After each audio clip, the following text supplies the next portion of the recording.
ಪ್ರಿಯ ನಿರೀಕ್ಷಕರೇ, ನಮಸ್ಕಾರ. ಬೀರ್ಬಲ್ನ ವಿಶೇಷ ಕಾರ್ಯಕ್ರಮಕ್ಕೆ ಆತ್ಮೀಯವಾದ ಸ್ವಾಗತ. ವೀಕ್ಷಕರ, ಮುಗೀತು. ಇಡೀ ಡ್ರಾಮಾ ಈಗ ಕ್ಲೈಮ್ಯಾಕ್ಸ್ ಹಂತಕ್ಕೆ ಬಂದು ನಿಂತಿದೆ. ಯಾವ ಪುಸ್ತಕ ಹಿಡಿದುಕೊಂಡು ಸದನದಲ್ಲಿ ಅಬ್ಬರಿಸ್ತಾ ಇದ್ರೋ ಅದರ ಆಳ ಅಗಲ ಕೆದಕುವ ಕೆಲಸ ಈಗ ಶುರುವಾಗಿದೆ.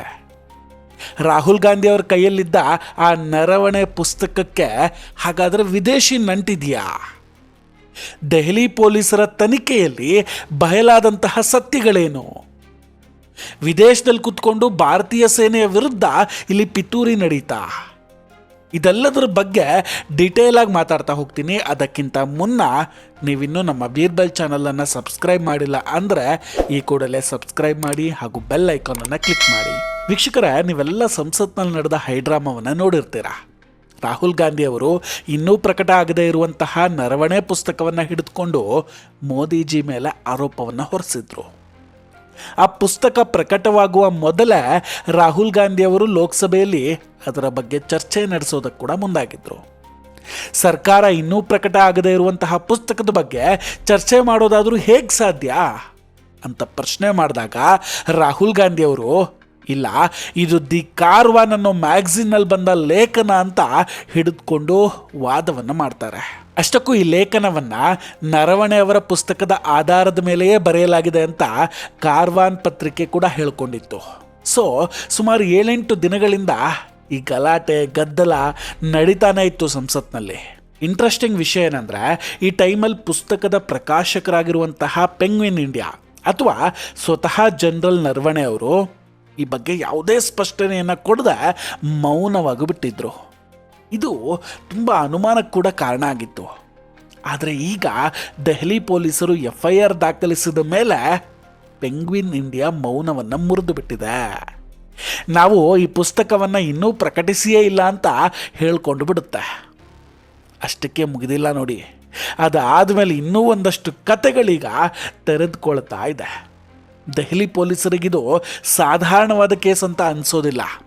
ಇದರಲ್ಲಿ ವಿದೇಶಿ ಕೈವಾಡ ಇರೋ ಸಂಶಯ ಶುರುವಾಗುತ್ತೆ.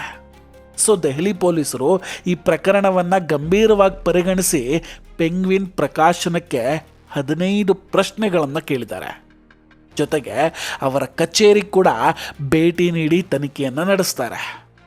ಮೂಲಗಳ ಪ್ರಕಾರ ಈ ಪುಸ್ತಕ ಭಾರತದಲ್ಲಿ ಮುದ್ರಣ ಆಗೇ ಇಲ್ಲ. ಬದಲಿಗಿದು ಭಾರತದ ಹೊರಗೆಲ್ಲೋ ಮುದ್ರಣಗೊಂಡಿದೆ ಮತ್ತು ಅದರ ಡಿಜಿಟಲ್ ಪ್ರತಿಗಳನ್ನು ಜಗತ್ತಿನಾದ್ಯಂತ ಮಾರಾಟ ಮಾಡಲಾಗ್ತಿದೆ ಅನ್ನೋ ಅನುಮಾನ ಈಗ ಶುರುವಾಗಿದೆ. ನೋಡಿ, ಭಾರತದ ಸೇನೆಯ ವಿಷಯಗಳು, ಭಾರತದ ಸೇನೆಯ ಸೀಕ್ರೆಟ್ಗಳು ವಿದೇಶಿಗಳಲ್ಲಿ ಪ್ರಕಟ ಆಗುತ್ತೆ, ಅಲ್ಲಿ ಅದು ಪಬ್ಲಿಷ್ಗೊಳ್ಳುತ್ತೆ.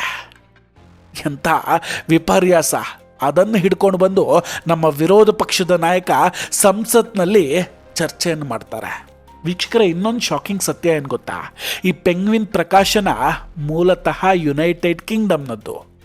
ಅದರ ಭಾರತೀಯ ಶಾಖೆಯನ್ನು ಪೆಂಗ್ವಿನ್ ಇಂಡಿಯಾ ಅಂತ ಕರೆಯಲಾಗುತ್ತೆ. ಈ ಪುಸ್ತಕದ ವಿಷಯಗಳು ಸೋರಿಕೆಯಾದ ಹಿಂದೆ ಚೀನಾ, ಅಮೇರಿಕಾ, ಯಾವುದಾದ್ರೂ ಯುರೋಪಿಯನ್ ರಾಷ್ಟ್ರಗಳ ಕೈವಾಡ ಇರಬಹುದಾ ಅನ್ನೋ ಅನುಮಾನ ಈಗ ದಟ್ಟವಾಗಿ ಕಾಡ್ತಾ ಇದೆ. ವೀಕ್ಷಕರ ನೋಡಿ, ಈ ಸೇನೆಯ ಅಥವಾ ಗುಪ್ತಚರ ಸಂಸ್ಥೆಗಳ ಉನ್ನತ ಅಧಿಕಾರಿಯೊಬ್ಬರು ಯಾವುದಾದ್ರೂ ಸೇನೆಯ ಸಂಬಂಧಿತ ವಿಷಯಗಳನ್ನು ಬರೀಬೇಕು ಅಂದರೆ ಅದಕ್ಕೆ ಸರ್ಕಾರದ ಅಥವಾ ರಕ್ಷಣಾ ಇಲಾಖೆಯ ಪೂರ್ವಾನುಮತಿ ಅಗತ್ಯ ಇರುತ್ತೆ. ಅವ್ರ ಪರ್ಮಿಷನ್ ಬೇಕೇ ಬೇಕಾಗಿರುತ್ತೆ. ಆದರೆ ಇಲ್ಲಿ ರಕ್ಷಣಾ ಇಲಾಖೆಯಿಂದ ಯಾವುದೇ ಅನುಮತಿಯನ್ನು ಪಡೆಯದೆ ಈ ಪ್ರಯತ್ನ ನಡೆದಿದೆ ಅಂತ ಅನಿಸ್ತಾ ಇದೆ. ಭಾರತದ ರಕ್ಷಣಾ ಒಪ್ಪಂದಗಳು, ಪರಮಾಣು ರಹಸ್ಯಗಳು ಅಥವಾ ಗುಪ್ತಚರ ಇಲಾಖೆಯ ಕಾರ್ಯವಿಧಾನಗಳನ್ನು ಬಹಿರಂಗಪಡಿಸೋದು ರಾಷ್ಟ್ರೀಯ ಭದ್ರತೆಗೆ ತುಂಬ ಡೇಂಜರ್ ಆಗುತ್ತೆ. ಸೇನೆಯಲ್ಲಿ ಫ್ರೀ ಹ್ಯಾಂಡ್ ನೀಡೋದ್ರ ಅರ್ಥ ಪರಿಸ್ಥಿತಿಗೆ ತಕ್ಕಂತೆ ನಿರ್ಧಾರವನ್ನು ತೆಗೆದುಕೊಳ್ಳೋದೇ ಹೊರತು ಇಂತಹ ಸೂಕ್ಷ್ಮ ವಿಚಾರಗಳನ್ನು ಸಾರ್ವಜನಿಕವಾಗಿ ಹೀಗೆ ಪ್ರಕಟಿಸೋದಲ್ಲ. ಸೊ ಈಗ ಇದರ ಹಿಂದೆ ಅಂತಾರಾಷ್ಟ್ರೀಯ ಪಿತೂರಿ ಇದೆಯಾ ಅಂತ ಅನ್ನಿಸ್ತಾ ಇದೆ. ಈ ಇಡೀ ಘಟನೆಯನ್ನು ಒಂದು ಅಂತಾರಾಷ್ಟ್ರೀಯ ಪಿತೂರಿ ಅಂತಲೇ ಕರೆಯಲಾಗ್ತಾ ಇದೆ. ಯಾವುದೇ ದೇಶದ ಮಿಲಿಟರಿ ಇಂಟೆಲಿಜೆನ್ಸ್ ಹೇಗೆ ಕೆಲಸ ಮಾಡುತ್ತೆ ಅಂತ ತಿಳಿಯೋಕೆ ವಿದೇಶಿ ಶಕ್ತಿಗಳು ಸದಾ ಕಾಯ್ತಾ ಇರುತ್ತೆ. ಈ ಪುಸ್ತಕವು US, ಕೆನಡಾ, UK ಮತ್ತು ಆಸ್ಟ್ರೇಲಿಯಾದಲ್ಲಿ ಪ್ರೀ ಪ್ರಿಂಟ್ ಕಾಪಿಗಳ ಮೂಲಕ ಮಾರಾಟ ಆಗ್ತಾ ಇದೆ ಅನ್ನೋ ಮಾಹಿತಿ ಕೂಡ ಬಂದಿದೆ.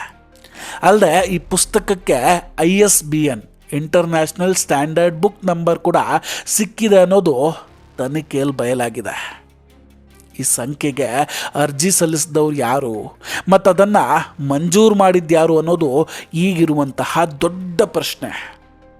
ವೀಕ್ಷಕರೇ, ಇಲ್ಲಿ ದೊಡ್ಡ ಪ್ರಶ್ನೆ ಏನಂದರೆ, ರಾಹುಲ್ ಗಾಂಧಿಯವರು ಪ್ರತಿ ಸಂಸತ್ ಅಧಿವೇಶನದ ಮೊದಲು ಇಂತಹ ಯಾವುದಾದ್ರೂ ವಿವಾದಾತ್ಮಕ ವಿಷಯಗಳನ್ನು ಹೇಗೆ ಮುಂದಿಟ್ಕೊಂಡು ಬರ್ತಾರೆ? ಅದು ಅದಾನಿ ಪ್ರಕರಣ ಇರಲಿ, ಹಿಂಡನ್ಬರ್ಗ್ ವರದಿಯೇ ಇರಲಿ. ಈಗ ನರವಣೆ ಅವರ ಪುಸ್ತಕದ ವಿಷಯವನ್ನು ಇಟ್ಕೊಂಡು ಸಂಸತ್ತನ್ನು ಸ್ಥಗಿತಗೊಳಿಸುವ ಪ್ರಯತ್ನ ನಡೀತಾ ಇದೆ. ಇದು ಕೇವಲ ರಾಜಕೀಯಕ್ಕೆ ಮಾತ್ರ ಸೀಮಿತ ಆಗಿಲ್ಲ, ಬದಲಿಗೆ ಭಾರತೀಯ ಸೇನೆಯ ಮನೋಬಲವನ್ನು ಕುಗ್ಗಿಸುವ ಮತ್ತು ಸರ್ಕಾರ ಹಾಗೂ ಸೇನೆಯ ನಡುವೆ ಸಂಘರ್ಷ ಉಂಟು ಮಾಡುವ ಪ್ರಯತ್ನದಂಗೆ ಕಾಣಿಸ್ತಾ ಇದೆ. ಜನರಲ್ ನರವಣೆ ಅವರ ಮೇಲೆ ಕ್ರಮ ತೆಗೆದುಕೊಂಡ್ರೆ ಸರ್ಕಾರ ಸೇನೆಯ ವಿರುದ್ಧವಿದೆ ಅನ್ನೋ ಸಂದೇಶವನ್ನು ಹರಡುವುದು ಈ ಪಿತೂರಿಯ ಒಂದು ಭಾಗ ಕೂಡ ಹೌದು. ವೀಕ್ಷಕರೇ, ಭಾರತದಲ್ಲಿ ರಕ್ಷಣಾ ವಲಯದ ವ್ಯಕ್ತಿಗಳು ಪುಸ್ತಕ ಬರೆಯುವ ಅಥವಾ ಲೇಖನ ಪ್ರಕಟಿಸುವ ಬಗ್ಗೆ ಅತ್ಯಂತ ಕಠಿಣವಾದ ಕಾನೂನು ಖಂಡಿತ ಇರಲೇಬೇಕು. ಇಲ್ಲದಿದ್ದರೆ ಅದು ದೇಶದ ಭದ್ರತೆಗೆ ತುಂಬ ಅಪಾಯಕಾರಿಯಾಗಿಬಿಡುತ್ತೆ. ನೋಡಿ, ನಮ್ಮ ದೇಶದ 1500ಕ್ಕೂ ಹೆಚ್ಚು ವಿಜ್ಞಾನಿಗಳು ಸ್ವತಂತ್ರದ ನಂತರ ನಿಗೂಢವಾಗಿ ನಾಪತ್ತೆ ಆಗ್ತಾರೆ ಮತ್ತು ಸಾವಿಗೀಡಾಗ್ತಾರೆ. ಅದಕ್ಕೆಲ್ಲ ಕಾರಣ ಬೇರೆ ಯಾರೂ ಅಲ್ಲ, ನಮ್ಮೊಳಗಿದ್ದವರೇ ಮಾಹಿತಿಯನ್ನು ಸೋರಿಕೆ ಮಾಡಿದ್ದು. ಹೀಗಾಗಿ ರಾಷ್ಟ್ರೀಯ ಭದ್ರತೆಯ ವಿಷಯದಲ್ಲಿ ಯಾವುದೇ ರಾಜಿಯನ್ನು ಮಾಡಿಕೊಳ್ಬಾರ್ದು. ಈಗ ಈ ಪ್ರಕರಣದಲ್ಲಿ ಪೆಂಗ್ವಿನ್ ಪ್ರಕಾಶನ ಮತ್ತು ಜನರಲ್ ನರವಣೆ ಇಬ್ಬರ ಪಾತ್ರವನ್ನು ಪೊಲೀಸರು ಕಟ್ಟುನಿಟ್ಟಾಗಿ ತನಿಖೆ ಮಾಡಬೇಕಿದೆ. ಒಂದು ವೇಳೆ ಮಾಹಿತಿ ಸೋರಿಕೆ ಆಗಿದ್ದೇ ಆದರೆ ಅದು ಈ ಇಬ್ಬರಲ್ಲಿ ಒಬ್ಬರಿಂದಲೇ ಆಗಿರೋದಕ್ಕೆ ಸಾಧ್ಯ. ಇಂತಹ ಗಂಭೀರ ಭದ್ರತಾ ಲೋಪ ಎಸಗಿದವ್ರ ಮೇಲೆ ಕಠಿಣವಾದ ಕ್ರಮವನ್ನು ಇವತ್ತು ನಾವು ತೆಗೆದುಕೊಳ್ಳದೇ ಇದ್ದರೆ ಸಮಾಜಕ್ಕೊಂದು ತಪ್ಪು ಮೆಸೇಜನ್ನು ಕೊಟ್ಟಂಗಾಗುತ್ತೆ. ಸೇನೆಯು ದೇಶದ ಆಸ್ತಿ, ಅದು ಯಾವುದೇ ರಾಜಕೀಯ ಪಕ್ಷಕ್ಕೆ ಸೀಮಿತ ಅಲ್ಲ.